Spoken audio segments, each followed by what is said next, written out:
ఈ పాపం ఎవరిది? చదువుకునే విద్యార్థులు పాఠశాలలు వసతి గృహాల్లో వడ్డించే భోజనం తిని ఆసుపత్రి పాలవుతున్నారు.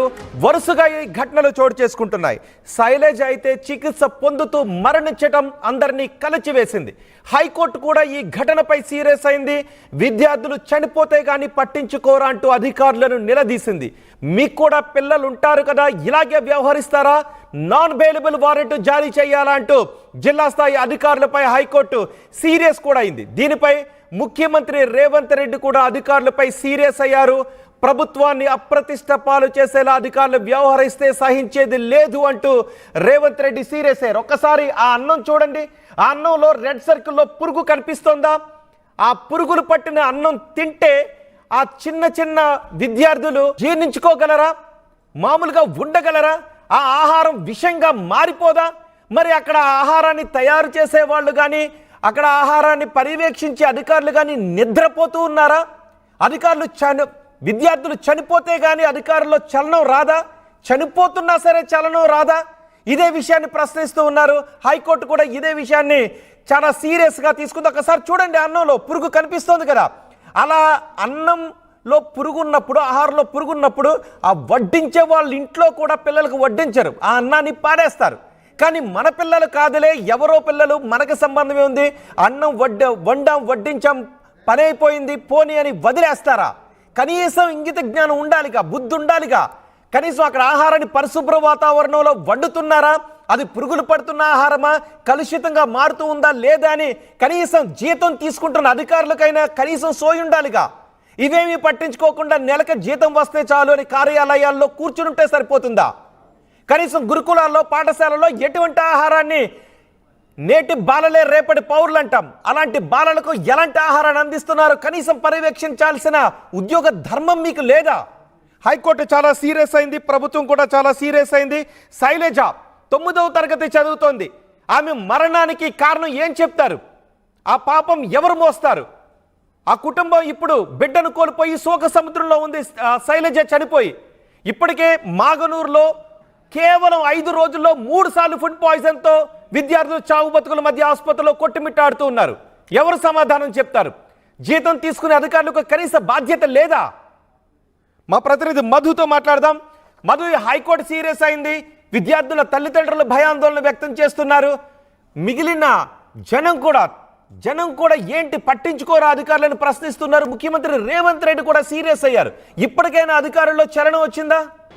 ఎగ్జాక్ట్లీ, నిజంగానే వరుస సంఘటనలు చోటు చేసుకుంటున్నాయి. గురుకులాల్లో, హాస్టల్లో, ప్రభుత్వ హాస్టల్లో పురుగులు పడిన ఫుడ్ పాయిజన్ కావడంతో ఆసుపత్రి పాలు కావడం, ఆసుపత్రిలో అందించేటువంటి ఫుడ్లో కూడా పురుగులు రావడము, ఇవన్నీ కూడా గత కొంతకాలంగా జరుగుతూ ఉంది. అస్వస్థతకు గురవుతూ ఉన్నారు. ఆసుపత్రిలో చికిత్స తీసుకుంటూ ఒక విద్యార్థిని మృతి చెందినట్టు కనుక మనం చూసాం. వరుసగా సంఘటనలు జరుగుతాయి. ఉమ్మడి పాలమూరు జిల్లాలో, ముఖ్యమంత్రి సొంత జిల్లాలో కూడా నారాయణపేటలో ఒకసారి, తర్వాత మక్తల్కి సంబంధించినటువంటి ఏరియాలో మరొకసారి, ఇలా వరుసగా ఫుడ్ పాయిజన్ జరుగుతూ ఉంది. విద్యార్థులు ఆసుపత్రి పాలవుతూ ఉన్నారు.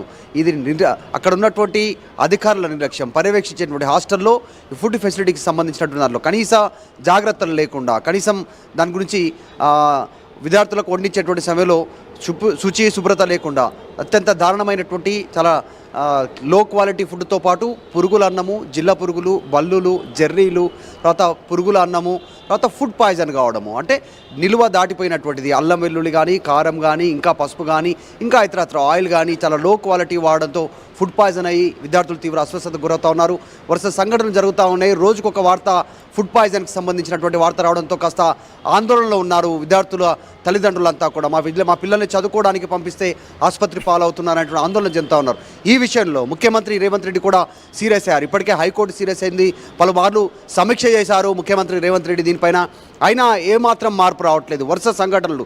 మళ్ళీ ఈరోజు మరొక ఘటనలో ఆ జిల్లా పురుగు వచ్చినటువంటి సిచ్యువేషన్, బొద్దింక రావడం, ఇట్లాంటి వాటిపైన ముఖ్యమంత్రి సీరియస్ అయ్యారు. పొద్దున్నే అధికారులకు ఆదేశాలు ఇచ్చారు. విద్యార్థులని సొంత కన్న బిడ్డల్లా చూసుకోవాలి, లేదు అక్కడ నిర్లక్ష్యం ఉంది అని తేలితే ఉపాధ్యాయులను కానీ, పైన ఉన్నటువంటి వార్డర్లు కానీ, ఈ ఫుడ్కి సంబంధించినటువంటి మెయింటెనెన్స్ ఉద్యోగుల నుంచి ఏ మాత్రం ఆలోచించకుండా నిర్దాక్షిణంగా పూర్తి స్థాయిలో ప్రభుత్వ ఉద్యోగం నుంచి తొలగించేస్తామంటూ ముఖ్యమంత్రి రేవంత్ రెడ్డి కూడా హెచ్చరికలు జారీ చేశారు. కలెక్టర్లు పదే తదుపరి ప్రతి వారం రోజులకోసారి హాస్టల్స్లో ఫుడ్ సంబంధించినటువంటి క్వాలిటీ ఎలా ఉంది, విద్య ఎలా చెప్తా ఉన్నారు, ఫెసిలిటీస్ ఎలా ఉన్నాయి అనేటువంటిది వెళ్ళి ఎంక్వైరీ చేయండి, పరిశీలించండి, క్షేత్రస్థాయిలో పర్యటనలు చేయండి అంటూ కూడా ముఖ్యమంత్రి ఆదేశాలు ఇచ్చారు. ఇక్కడ నుంచి ఇలాంటి వార్తలకు సంబంధించి ఒకవేళ కొద్దిమంది అంటే కొన్ని సంఘటనలు జరుగుతూ ఉన్నాయి, దాన్ని ఇంకా డబల్ ట్రిపుల్ చేసి ప్రతిపక్షాలు కానీ కొద్దిమంది కానీ ఎక్కువగా చేసి చూపిస్తూ ఉన్నారు. ఇంకా ప్రజలను తర్వాత విద్యార్థులను వారి తల్లిదండ్రులను భయాందోళనకు గురి చేస్తూ ఉన్నారు. కాబట్టి అట్లాంటి వాటిపైన కూడా కఠిన చర్యలు తీసుకుంటే అవసరమైతే వారిపైన కేసెస్ ఫైల్ చేయండి అంటూ కూడా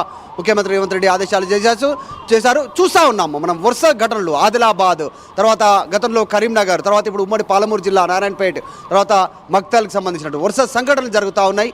దీనిపైన ప్రభుత్వం సీరియస్గా ఉంది. ఇప్పటికే పలు సందర్భాల్లో ఇప్పటి వరకు ఎవరిని బాధ్యులను చేశారు?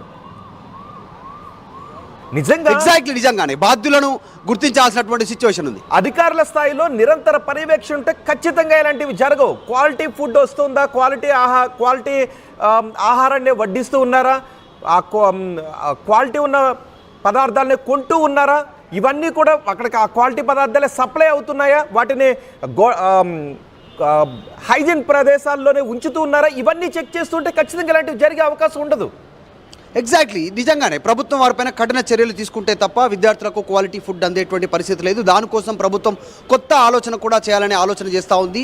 ఆ హాస్టల్కి సంబంధించిన కమిటీలో, ఫుడ్ క్వాలిటీ కమిటీలో అక్కడ ఉన్నటువంటి విద్యార్థుల్ని, చదువుకుంటున్నటువంటి విద్యార్థులు, అక్కడే ఉన్నటువంటి ఉపాధ్యాయుల్ని ఈ కమిటీలో వారిని జాయిన్ చేస్తే వారే దీన్ని పర్యవేక్షించుకుంటూ సరైనటువంటి కల్తీ లేని, ఖరాబ్ లేనటువంటి ఆహారాన్ని వారికి అందించేలా కరెక్ట్ చక్కగా టైంకి వండి వారికి సమయానికి వారికి వడ్డించేటువంటి ఏర్పాట్లు ఈ కమిటీలో వారిని ఏర్పాటు చేయాలనేటువంటి ఆలోచన చేస్తూనే కలెక్టర్లకు ఆదేశాలు ఇచ్చింది. నిజంగా క్షేత్రస్థాయిలో చర్యలు ఎవరిపైన తీసుకుంటున్నారు అనేటువంటిది బిగ్ క్వశ్చన్గా మారింది. ఇప్పుడు ఘటనలు జరుగుతూ ఉన్నాయి, విద్యార్థులు ఆసుపత్రి పాలవుతున్నారు, కొద్దిమంది మరణిస్తున్నారు, కొద్దిమంది హాస్టల్ వదిలేసి వెళ్ళిపోయే సిచ్యువేషన్ ఉంది.